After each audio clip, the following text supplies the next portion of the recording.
Are you at all hopeful that anything can be done to slow down the pace and acceleration of AI? Okay, there's two issues.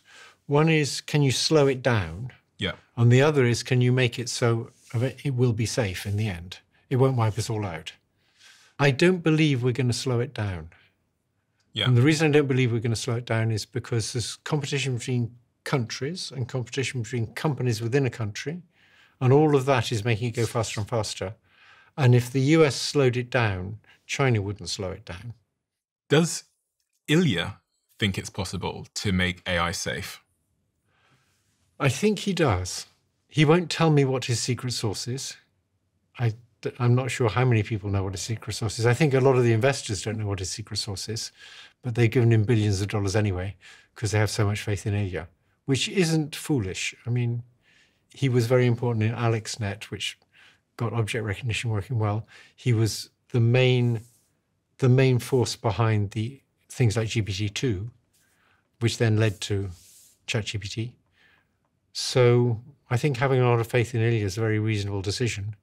There's something quite haunting about the guy that made and was the main force behind GPT-2, which led rise to this whole revolution, left the company because of safety reasons. He knows something that I don't know about what might happen next. Well, the company no, I don't know the precise details, but I'm fairly sure the company had indicated that it would use a significant fraction of its resources, of the compute time, for doing safety research. And then it reduced that fraction. I think that's one of the things that happened. Yeah, that was reported publicly. Yes. Yeah. We'd gotten to the autonomous weapons part of the risk framework. Right. So the next one is joblessness. Yeah. In the past, new technologies have come in which didn't lead to joblessness. New jobs were created. So the classic example people use is automatic teller machines. When automatic teller machines came in, a lot of bank tellers didn't lose their jobs. They just got to do more interesting things. But here, I think this is more like when they got machines in the Industrial Revolution, and you can't have a job digging ditches now because a machine can dig ditches much better than you can. And I think for mundane intellectual labor, AI is just going to replace everybody. Now, it may well be in the form of you have fewer people using AI assistants. So it's a combination of a person and an AI assistant are now doing the work that 10 people could do previously.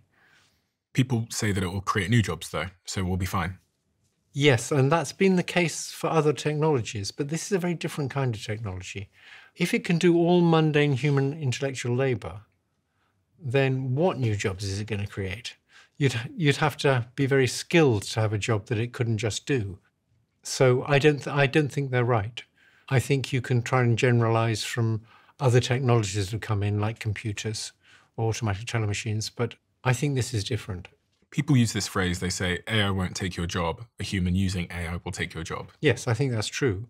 But for many jobs, that'll mean you need far fewer people. My niece answers letters of complaint to a health service. It used to take her 25 minutes. She'd read the complaint and she'd think how to reply and she'd write a letter. And now she just scans it into a chatbot and it writes the letter. She just checks the letter. Occasionally she tells it to revise it in some ways. The whole process takes her 5 minutes. That means she can answer 5 times as many letters. And that means they need 5 times fewer of her. So she can do the job that 5 of her used to do. Now, that will mean they need less people. In other jobs, like in healthcare, they're much more elastic. So if you could make doctors 5 times as efficient, we could all have 5 times as much healthcare for the same price. And that would be great. There's almost no limit to how much healthcare people can absorb. They always want more healthcare if there's no cost to it. There are jobs where you can make a person with an AI assistant much more efficient, and you won't lead to less people because you'll just have much more of that being done. But most jobs, I think, are not like that.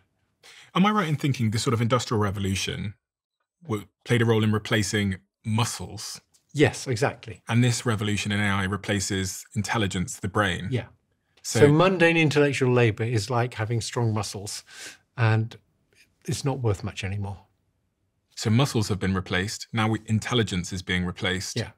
So what remains? Maybe for a while, some kinds of creativity. But the whole idea of superintelligence is nothing remains. These things will get to be better than us at everything. So what do we end up doing in such a world? Well, if they work for us, we end up getting lots of goods and services for not much effort. Okay. But that sounds tempting and nice, but I don't know. There's a cautionary tale in creating more and more ease for humans in it going badly. Yes. And we need to figure out if we can make it go well. So the nice scenario is, imagine a company with a CEO who is very dumb, probably the son of the former CEO, and he has an executive assistant who's very smart, and he says, I think we should do this. And the executive assistant makes it all work. The CEO feels great. He doesn't understand that he's not really in control. And in some sense, he is in control. He suggests what the company should do. She just makes it all work. Everything's great. That's the good scenario. And the bad scenario? The bad scenario is she thinks, why do we need him? Yeah. I mean, in a world where we have superintelligence, which you don't believe is that far away. Yeah, I think it might not be that far away. It's very hard to predict, but I think we might get it in like 20 years or even less. So what's the difference between what we have now and superintelligence? Because it seems to be really intelligent to me when I use like ChatGPT 3.0 or Gemini or... Okay, so AI is already better than us at a lot of things. In particular areas, like chess, for example. Yeah. AI is so much better than us that people will never beat those things again. Maybe the occasional win, but basically they'll never be comparable again. Obviously the same in Go. In terms of the amount of knowledge they have, something like GPT-4 knows thousands of times more than you do. There's a few areas in which your knowledge is better than its, and in almost all areas, it just knows more than you do. What areas am I better than it? Probably in interviewing CEOs. You're probably better at that. You've got a lot of experience at it. You're a good interviewer. You know a lot about it. If you got GPT-4 to interview a CEO, probably do a worse job. Okay. I'm trying to think if I agree with that statement. GPT-4, I think, for sure. Yeah. But I guess you could train one. But it may not be long before. Yeah, I guess you could train one on this, how I ask questions and what I do. And sure. And if you took a general purpose sort of foundation model and then you trained it up on not just you, but every interviewer you could find doing interviews like this, but especially you would probably get to be quite good at doing your job, but probably not as good as you for a while. Okay. So there's a few areas left. And then superintelligence becomes when it's better than us at all things. When it's much smarter than you and at almost all things it's better than you, yeah. And you say that this might be a decade away or so.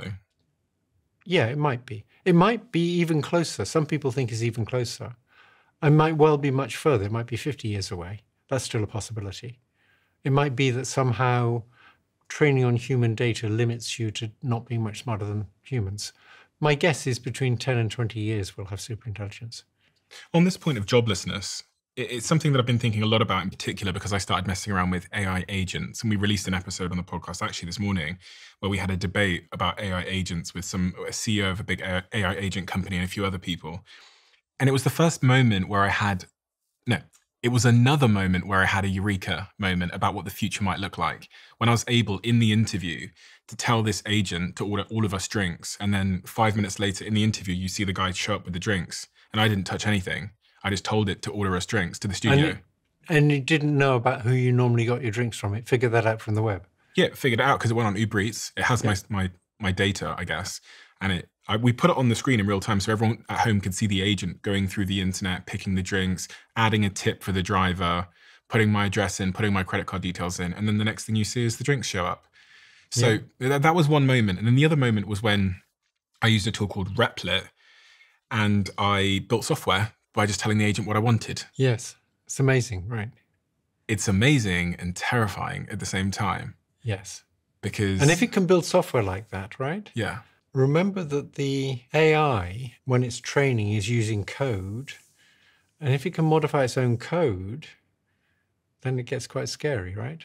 Because it can modify It can itself. change itself in a way we can't change ourselves. We can't change our innate endowment, right? There's nothing about itself that it couldn't change. On this point of joblessness, you have kids. I do. And they have kids? No. They don't have kids, so no grandkids yet. What would you be saying to people about their career prospects in a world of superintelligence? What should we be thinking about? In the meantime, I'd say it's going to be a long time before it's as good at physical manipulation as us. Okay. And so a good bet would be to be a plumber. Until the humanoid robots show up. In such a world where there is mass joblessness, which is not something that you just predict, but this is something that Sam Altman at OpenAI, I've heard him predict, and many of the CEOs, I mean, Elon Musk, I watched an interview which I'll play on screen of him being asked this question. And it's very rare that you see Elon Musk silent for 12 seconds or whatever it was. Right. And then he basically says something about he actually is living in suspended disbelief, i.e. he's basically just not thinking about it. When you think about advising your children on a career with so much that is changing, what do you tell them is going to be of value?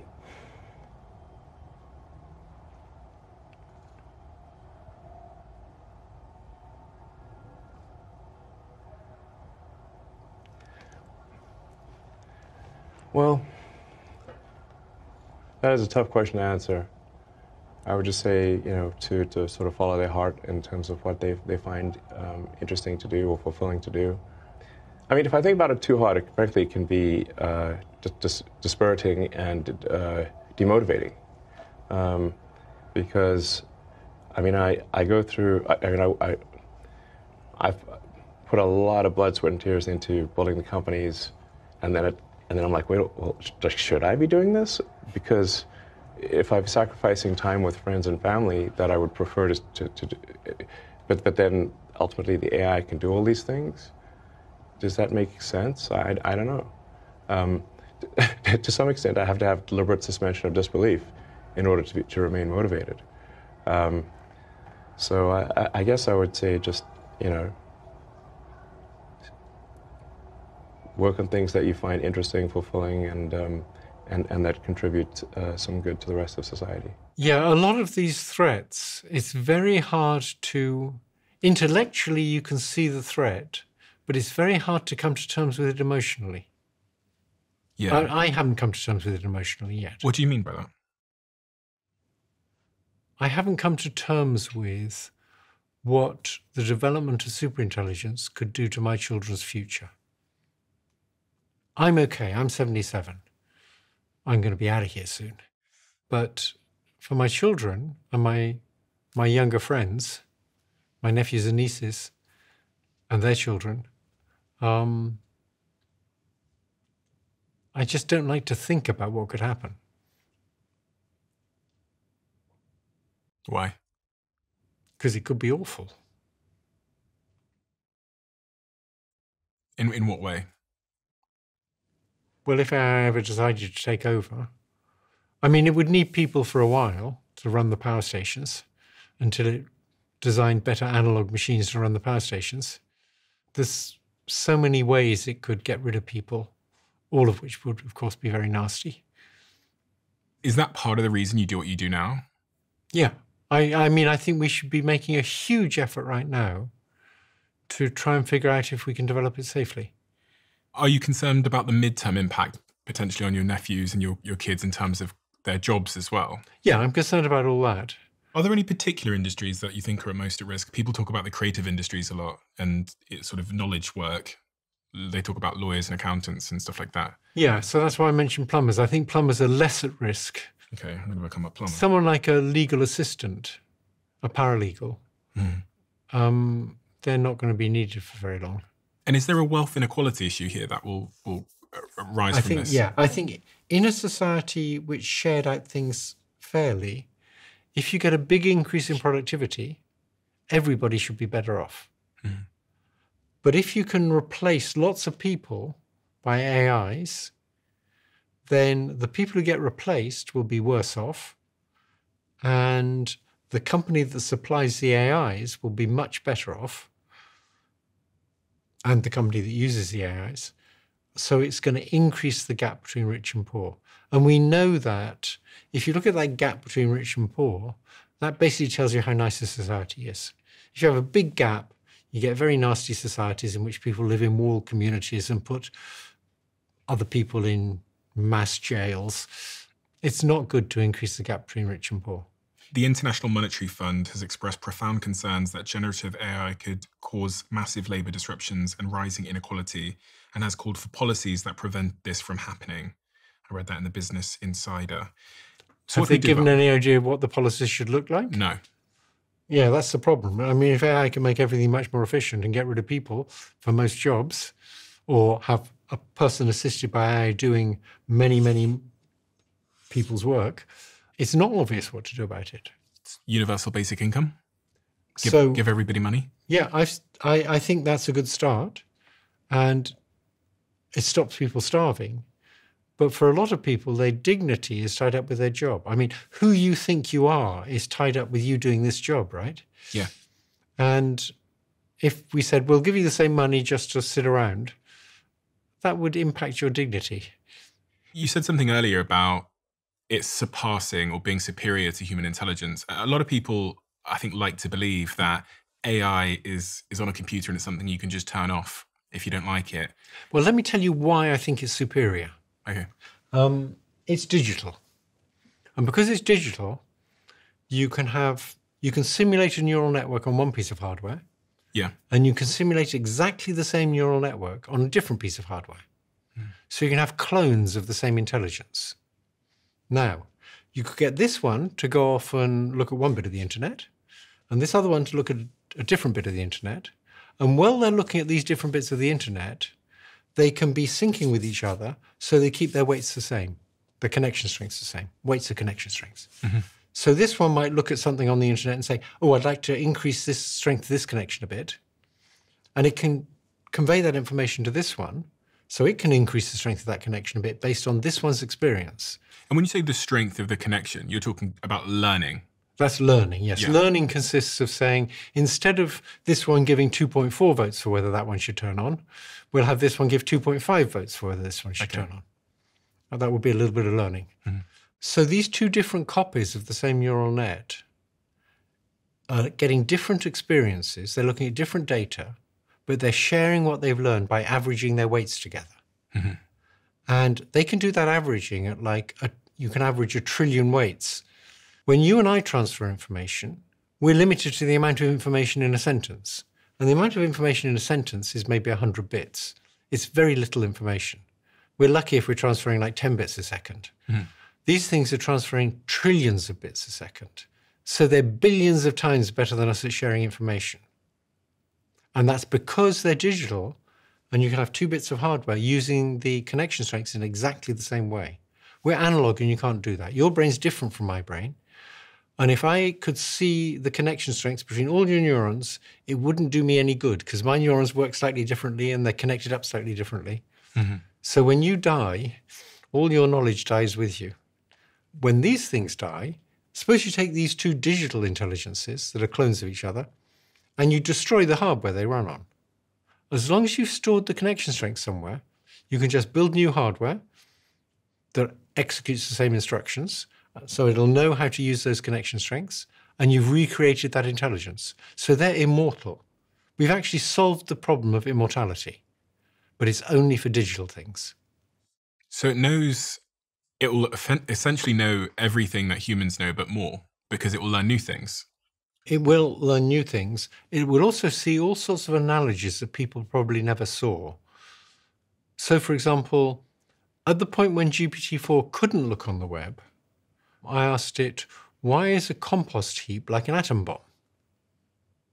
Off you go. I have no idea. Exactly. Excellent. That's exactly what most people would say. It said, well, the time scales are very different and the energy scales are very different. But then it went on to talk about how a compost heap, as it gets hotter, generates heat faster. And an atom bomb, as it produces more neutrons, generates neutrons faster. And so they're both chain reactions, but at very different time and energy scales. And I believe GPT-4 had seen that during its training. It had understood the analogy between a compost heap and an atom bomb. And the reason I believe that is, if you've only got 1 trillion connections, remember you have 100 trillion, and you need to have thousands of times more knowledge than a person, you need to compress information into those connections. And to compress information, you need to see analogies between different things. In other words, it needs to see all the things that are chain reactions and understand the basic idea of a chain reaction and code that, and then code the ways in which they're different. And that's just a more efficient way of coding things than coding each of them separately. So it's seen many, many analogies, probably many analogies that people have never seen. That's why I also think that people who say these things will never be creative, they're going to be much more creative than us, because they're going to see all sorts of analogies we never saw. And a lot of creativity is about seeing strange analogies. If you love the Diary of a CEO brand and you watch this channel, please do me a huge favor. Become part of the 15% of the viewers on this channel that have hit the subscribe button. It helps us tremendously, and the bigger the channel gets, the bigger the guests.